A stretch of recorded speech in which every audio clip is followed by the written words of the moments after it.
Hey, what's up, everybody? This is Ming Chen. I'm live here at the Shared Universe podcast studio. I'm here with um, someone who runs one of my favorite companies, Brian Flynn, founder, owner of Super7. I think I've got quite a bit of Super7 product here over at the studio and in my life. It's when somebody makes something cool, you want everybody else to know about it. And I think you guys are one of the I want to visit your booth at every Comic Con that you guys are at, and yet I know if I go by, I'm gonna hit the credit limit on the on the See, credit. and I don't have a problem with that So, personally. I you think know, that's a good thing for you. yeah, I can't imagine you do, but it's listen, I'm old, and Good.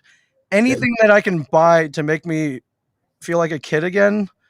Um, that I'm always I think I'm always just trying to buy back my childhood, and I'm one of those points where my parents, they bought me toys, but I didn't have a ton of money, and then you go to college with the goal of having a salary job, so you can go on toy runs and go to comic cons and buy toys, and you guys make the absolute best. So I first and foremost, I want to thank you for that.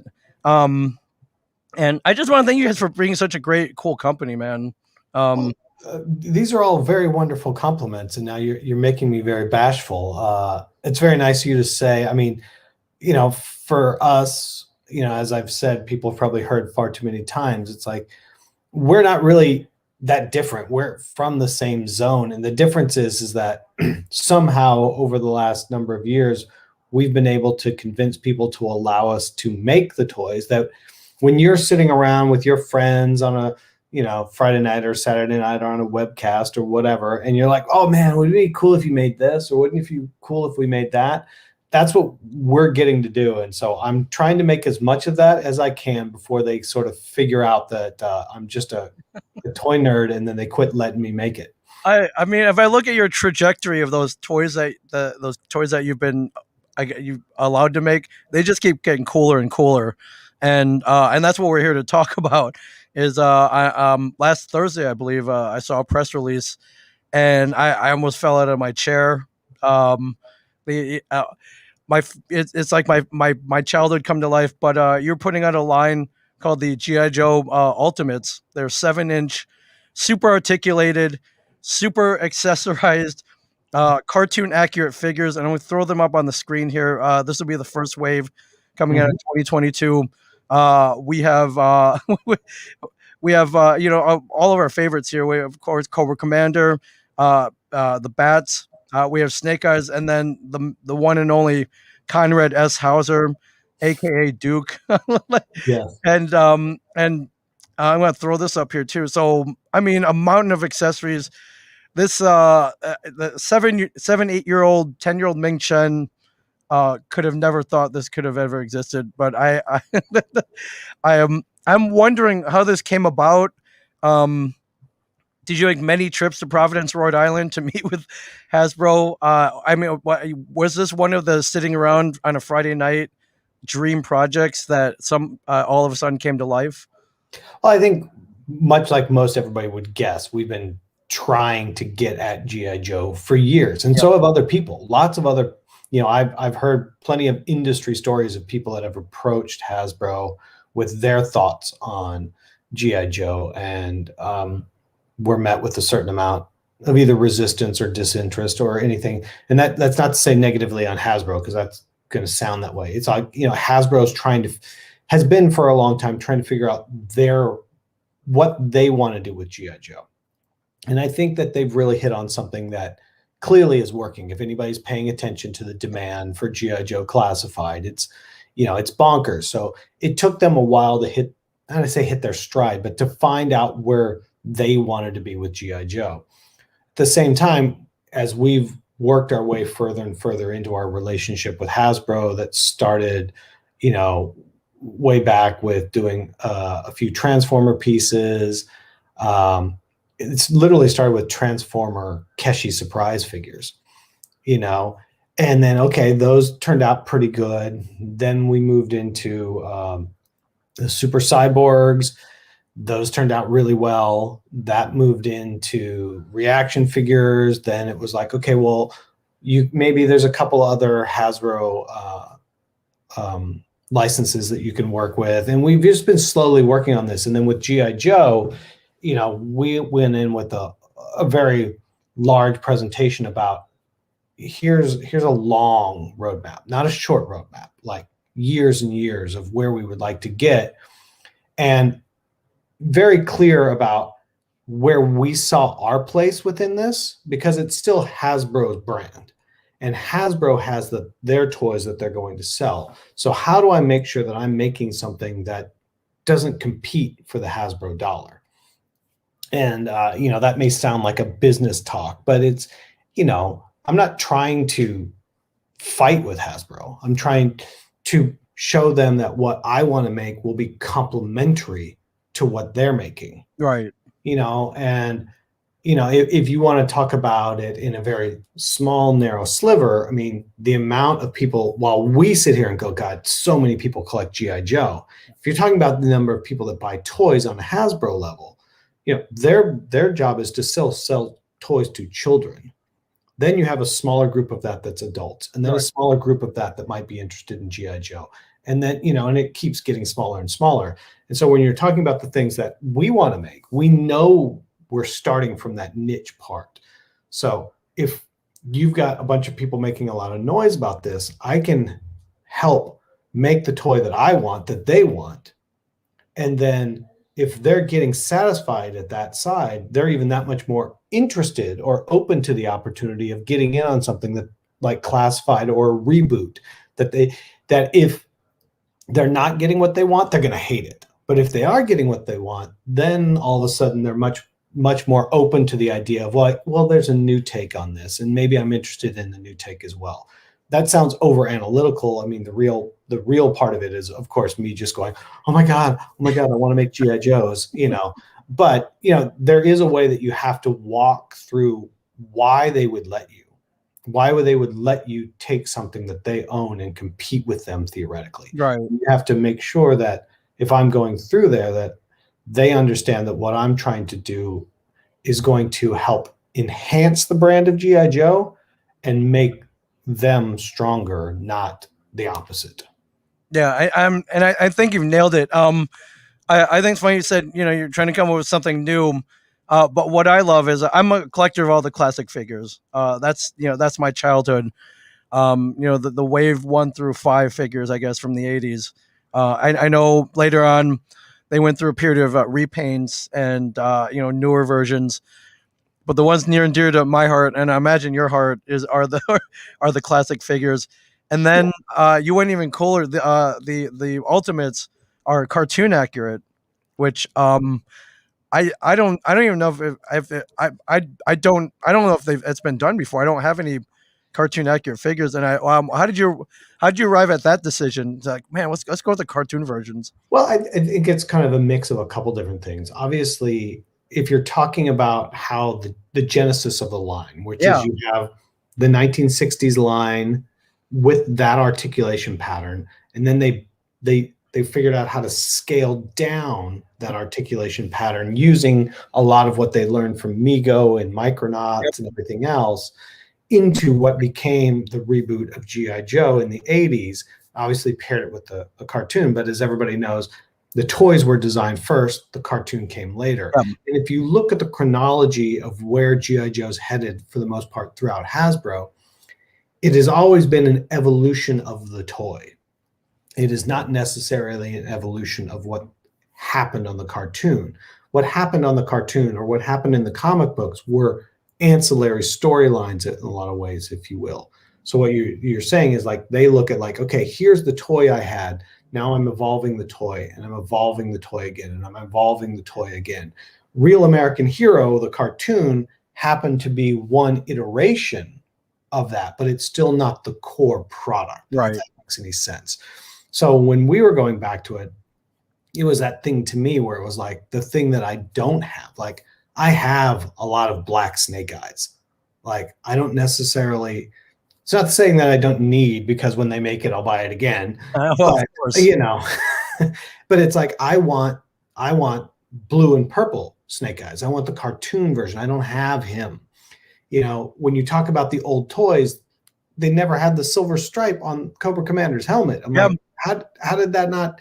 I'm like, that's what I want to get into. And obviously then secondarily as a brand, we've been making a lot of cartoon accurate things, whether it's Masters of the Universe or Thunderhawks or some Thundercats, Silverhawks, everything. It's like, if I make these cartoon accurate GI Joes, now we have a cohesive world that all of these licenses sit in and fit in together. So for us, it made, one, as a collector, I was like, that's what I want. But two, then it really made a lot of sense in the grander scheme of the product we make that these all fit in. yeah, and so we're starting out with 4 in the first wave of the Ultimates. Cobra Commander, Snake Eyes, Duke, and Bats. How did you arrive at these 4? I imagine it was a pretty tough decision to narrow it down in the whole pantheon of GI Joe. I mean, Cobra Commander, that's a no-brainer. Snake Eyes, well, I guess the first 3 are pretty. Yeah. Where we tried to go here is with Ultimates, we know because they're a bit more expensive. We try to be very cognizant of how much we're putting out. Yeah. Like, how often are we asking you to come back and buy? Plus, how often am I delivering before I give you the next set? So we try not to really have more than 4 figures per wave. Certain lines make it that we need 5. Like when we're talking about Power Rangers, you got to have a Dinozord. So we got to throw in one of those too. So that's why it gets to 5. So then it was like, okay, we'll make it 2 Cobra and 2 Joe. So if we're going to start with Cobra, number 1 is Cobra Commander. Right. Joe, number 1 is Snake Eyes.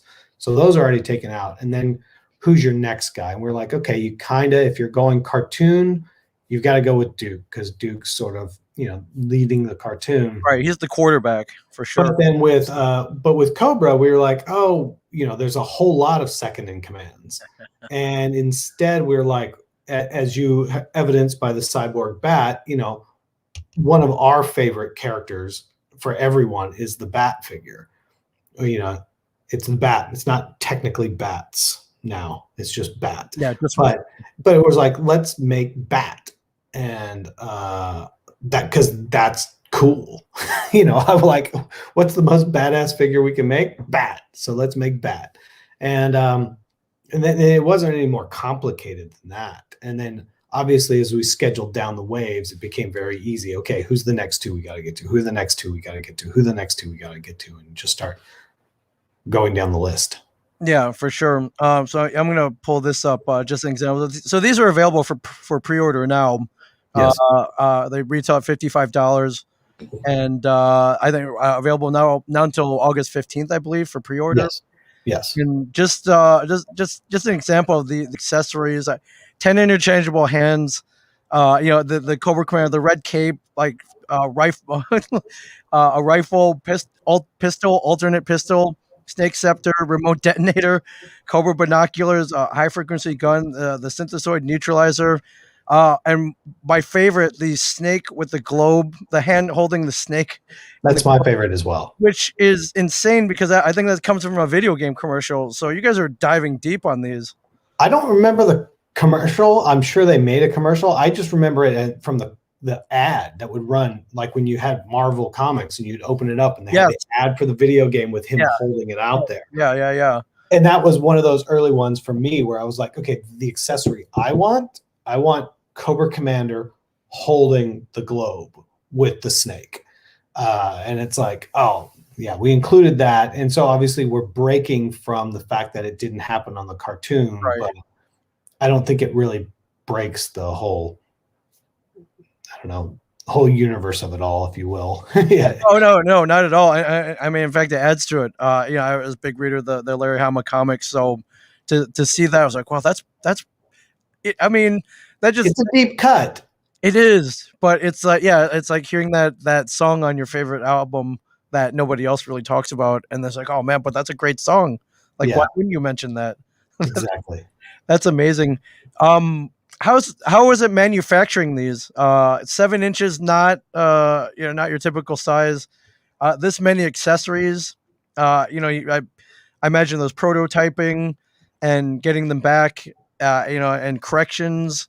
And with this many accessories and this kind of these figures with, and they're super articulated, correct? So Well, there's going to be, I guarantee there's definitely some people here going, no, they're just articulated. They're not super articulated because they're not double jointed elbows and they're not double jointed knees. okay, They're single jointed elbows and single jointed knees, but that comes back down to a preference that I have for the way the figures look in the end. right, That, some people have the opposite opinion on. I think you can argue it both ways. I land on the argument of, a single jointed elbow for me gets me a full 90, 100, 110 Yep. degree motion, whereas double jointed might get me that 150, 160 degree. But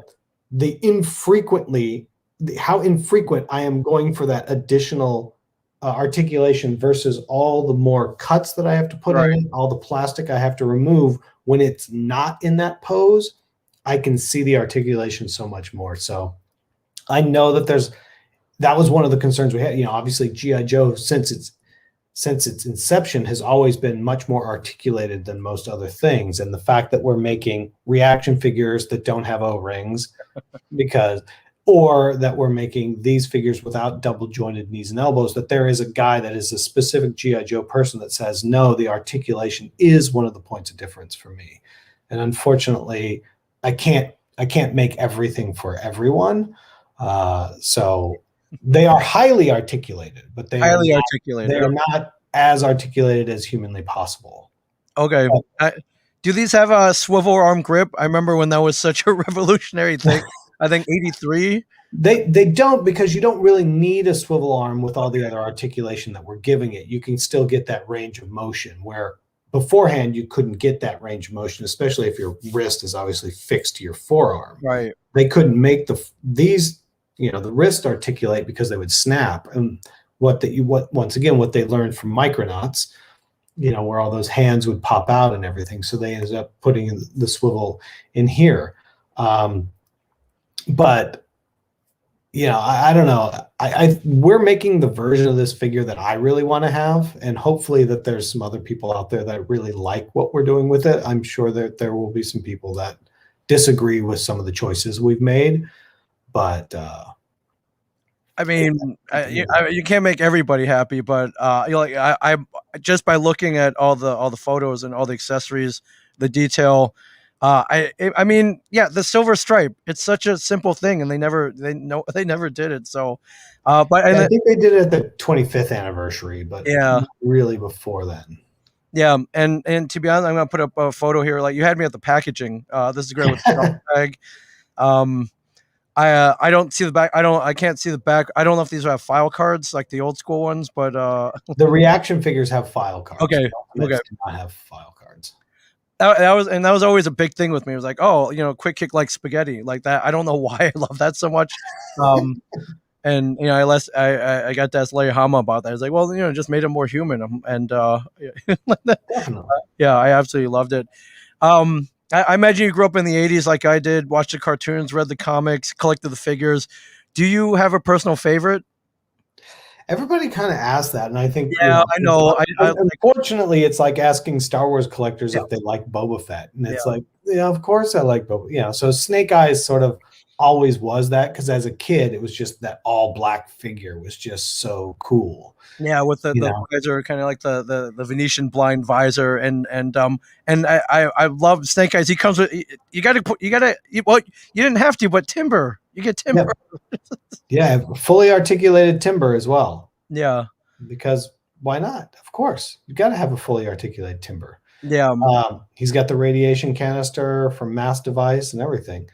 Yeah, I mean, that's I don't know. It's the thing is with G.I. Joe is that there's a lot there are more characters than most universes that are, you can argue that the tier ones are your Cobra Commanders and your Snake Eyes, right, and your, you get into Destro and Baroness, and then you move into sort of tier 2, which is your Major Bloods and everybody. But when you get into tier 2, in most normal lines, you only get a couple of those guys, and then everybody else is at the bottom. Right. Where you're in Joe, there's so many great characters at that tier 2 level. It just goes on forever. It's like, oh, you're gonna have Scarlet and CoverGirl, and you're gonna, you just keep going and going and going.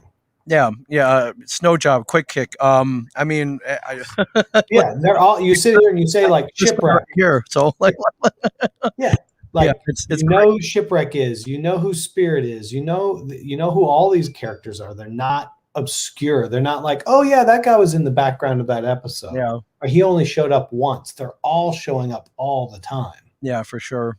Yeah, it's just it's tough. But that's why I loved him so much. Is I felt like GI Joe I could relate to. These were guys fighting evil at the time. The Cold War was going on, and we were worried about the Russians and this kind of nebulous evil. And I mean, yeah, there are other lines like Master of the Universe. I couldn't really get into a big muscle-bound white guy with furry britches. You know what? But this GI Joe, these guys I like. And they were affordable too. So so my mom didn't freak out when when I wanted a GI Joe figure every so often. And it was great. So my brother he collected GI Joe, so I had to go to opposite. I got to go Cobra, so we could fight each other, and just the hours upon hours of fun that we had. And I think what you're bringing back for me is I remember when I would get a new figure for my birthday, or maybe once a month. It wasn't very often. And I remember, I'd play all day with it. And then I remember when I would go to bed, I would, stick it on my nightstand. So when I woke up, I would see it. And you bring those emotions back to me. And for millions of other collectors out there too. And I love it. That's the whole point of all of this. Is it's supposed to be enjoyable and fun. And there's so much that people get caught up in the frustration of not being able to find what they want, or having to pay for it, or the negativity, or the hate of it all, or everyone's an idiot, or I don't know, all it's like we're supposed to be enjoying this and having fun and bringing back all those memories, and there's a bit of the thrill of the hunt to it all. Because I'm sure we're all at the flea markets on the weekends and everything else looking for stuff. Through bins, going through loose figures, making sure that stupid rubber band in the middle isn't dry rotted or exactly. and so that's really my focus, is just how do I make this as fun as possible, and how do I make this as enjoyable as possible, because I don't want to come to work and have a bad time, and I don't want people to have a bad time that want to buy the stuff that I make. So yeah, I don't think anybody's feeling that, and and you've been knocking it out with all the licenses for sure. Everything, Magic the Gathering, Transformers, Misfits, My Little Pony, Peanuts, GI Joe. I've got my favorite MLB one here, the Hunter Pence figure. And I got to credit Hunter. Hunter was the guy who got me into Super7. That's to that same point. Like, it's also making stuff with our friends. So when we got into baseball, we're like, we got to make Hunter. Yeah. Because Hunter comes to the store and shops. Him and Lexi are super nice. So it was like, yes, I'm making, Mike Trout and Bryce Harper, but we're also making Hunter. Yes. Which somebody else might not have. But because Hunter is somebody that supported us, when we got the opportunity, we want to support him. The funny part is that we had him mocked up as a giant. Then he went to the Rangers, so we had to scrap it, make the Rangers version, makes the All-Star game, everything else great. Then he comes back to the Giants, but back to the Giants during COVID, so I can't get the Giants version out. Yeah. So I'm this one that I'm holding here is a very rare and one of my prized possessions, and not easy to get. So I thank you for that. But that's part of making it fun again. There's plenty of people probably that on the sports side would be like, well, why didn't you make this guy versus Hunter? And it's like, but I made Hunter because he was a friend of ours. That's the one I wanted to have, and I wanted to be able to give it to him. Yeah. So like that, I don't know. I always come back to that same thing when people get all wound up about why did you do this? And it's like, well, that's because that's what I did. Right. Because you had it, you would get to do it a different way. Yeah, absolutely. And speaking of the reaction figures, so you're coming out the first wave ever of GI Joe reaction figures due out this December. So September. September. I'm sorry, just September. September for sure, even quicker. So Yep. yeah, with the and his Snake Eyes, Scarlet, Cobra Commander, Destro, Baroness, the and then we have the infantry and the Cobra Troopers.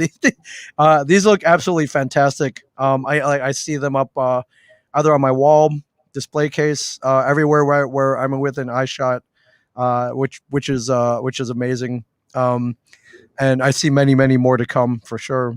Oh yeah, definitely. If anybody's paid attention to us in reaction figures, you know that there's plenty to come.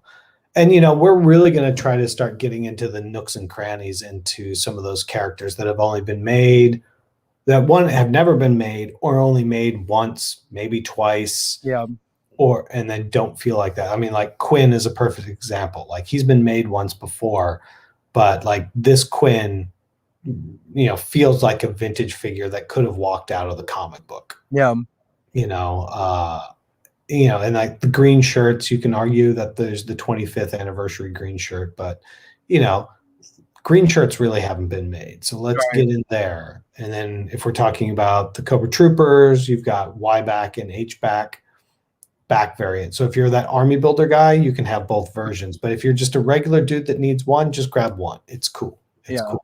But if you are that guy, like you can get all the variants that would have been there in real life, if you will. Yeah. And I gotta ask, any thought to maybe bringing this back because It's definitely immediately something people ask about, and obviously we're not afraid of big projects. I think we'd start a little smaller to start off with, sure, yeah, because we would have to find people that only had dedicated toy houses at that point to hold a true scale USS Flag. yeah. I didn't have one because it was a rich kid's toy. It was the first. Oh, I was like, it was what's crazier is not that they made it; it's that you could buy it at Toys R Us. yes, And a retailer carried it. That's the crazy part. yeah. I think I remember seeing one in the flesh at Toys R Us on the bottom shelf because it was too big to put up any higher. And you needed a truck or a third car to bring this thing home.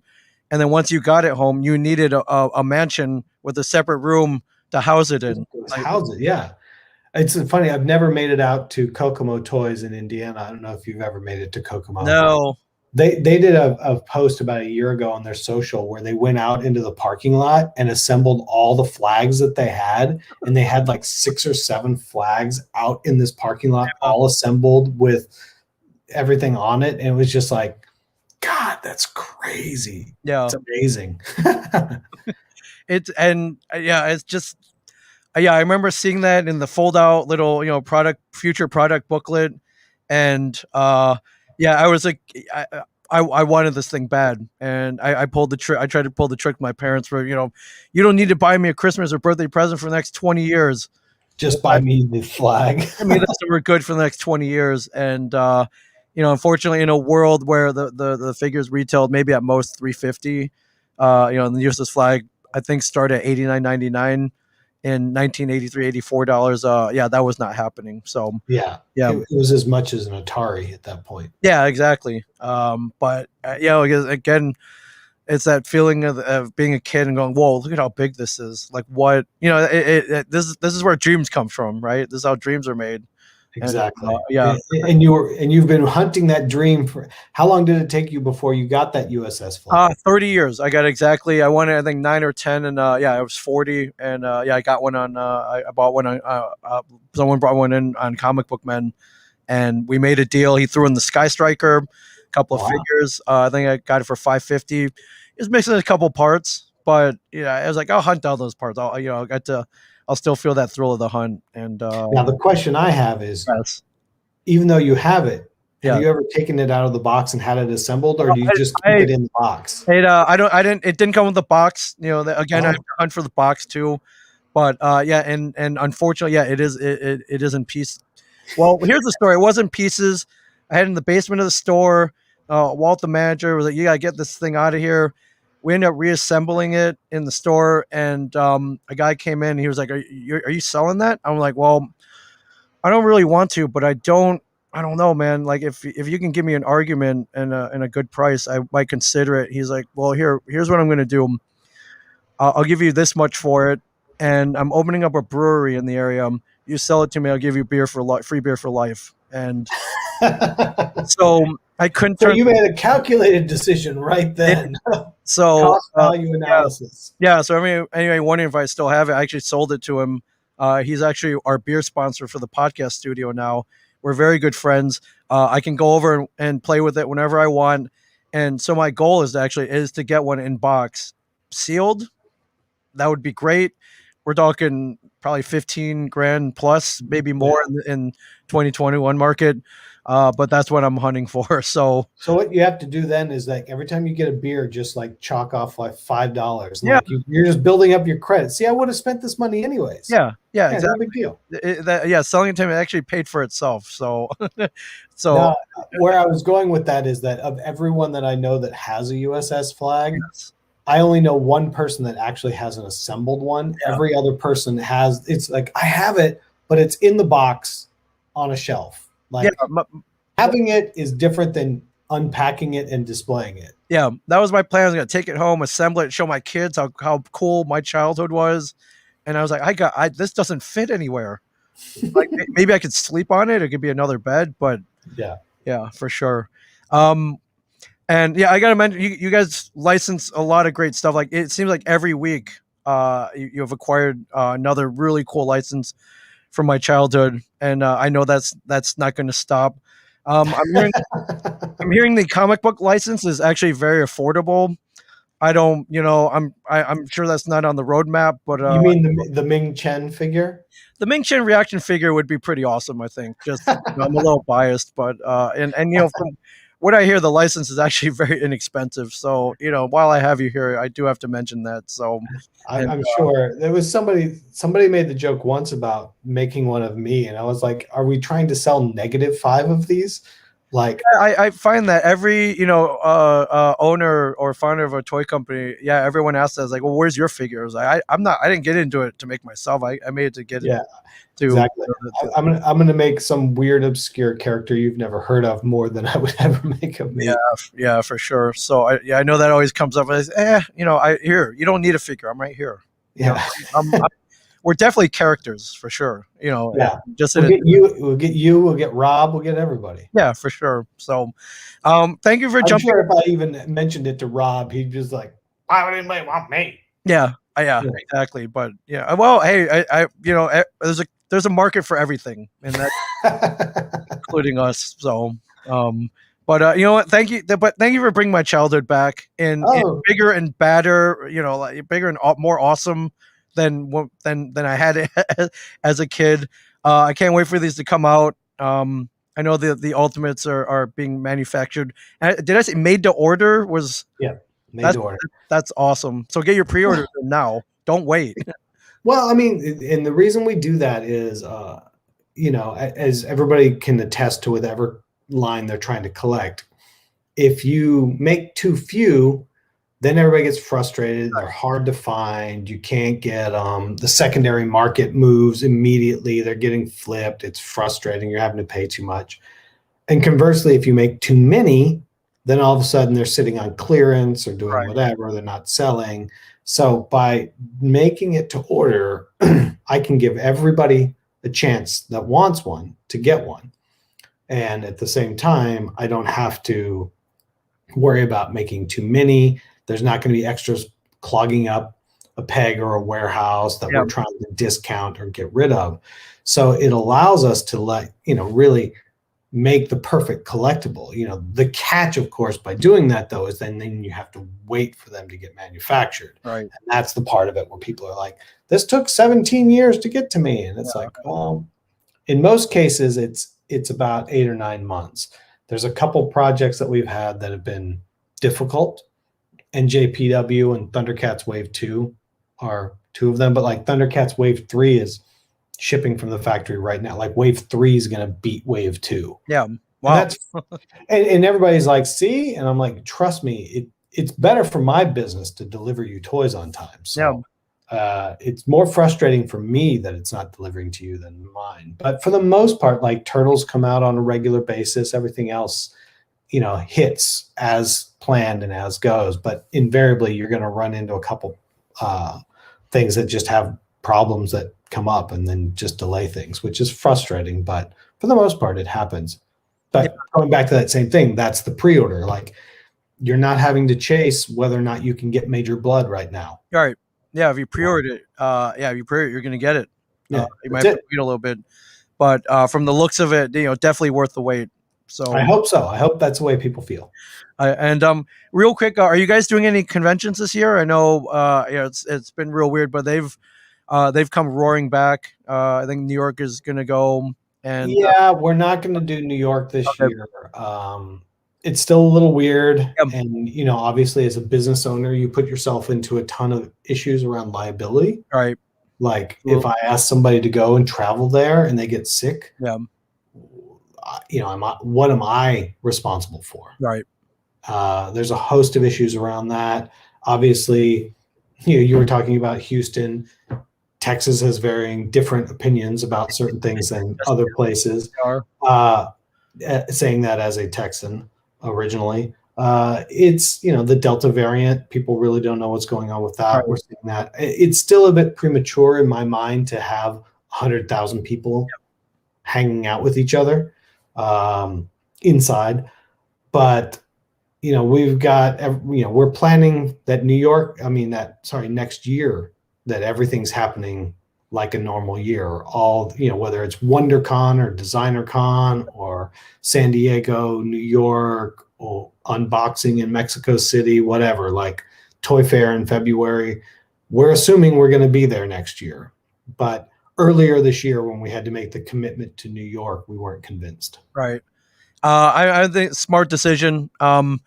The market is still there. I've been to conventions, like people are ready to come back. So I think the market is people waiting with bated breath to go back to a convention. Yeah. So and so what I'm saying, you lose nothing by waiting, is what I'm saying. Is it's the same thing. Like, the only flea market that happens really out here is Alameda Flea Market, as you know. Yes, there's Alamany as well, but Alameda. And when they finally brought Alameda back, it was like, me and everybody else were like, I'm getting there early. It's been a year and a half. And then I think I got there at 7:45 and it was still like a line down the middle of the aisle to get in. And you're like, what is going on? Everybody's ready. So we're ready too. I think it's just a bit premature to go. Yeah, for sure. So here's super7.com, and follow at Super7 all social media. Super7.com is also where you can pre-order the Ultimates figures, and then the reaction figures will be on September. I can't wait to see them at our shop, Jane Sunboff Secret Stash, and at shops across the country, the world, and I can't wait to get my hands on these as well. So thanks for jumping in. Thanks for telling your story. Thanks for being a fellow fan. There's nothing I like than talking to fellow fans, and you love all the same stuff I do, and you make it, which is really awesome. It's not lost on me that somehow we got lucky enough to make this thing work. Yeah. And so I appreciate it, and I always say it, and there's probably people that get tired of hearing it, but same thing. Thank you to everybody else that buys the stuff that we make, because this is what is allowing us to make this stuff. And I know that we're in a unique situation, in a unique spot as that fanboy that, like I said earlier, sat around with his friends going, man, what if we made that? Yeah. What if we made that? And that we're getting that opportunity. So thank you to everyone who buys and supports Super7. Awesome. Thank you. And now and knowing is half the battle, ladies and gentlemen. Knowing is half the battle. Brian, I can't thank you enough. I look forward to seeing you very soon. And I got to come up to the shop in San Francisco. Yeah. Let me know next time you're in town. Absolutely. Thank you much, Brian Flynn, Super7, everybody. Go out, grab these figures, pre-order. If you want one, it's like, whoa, that's cool. Don't wait. Get your pre-order in so they can get your pre-order this month, because if history is any guide, once they land, the demand usually spikes up. Yeah, absolutely. Thanks again, my friend, and great luck with everything. I will see you soon. Yeah, thanks for having me, Ming.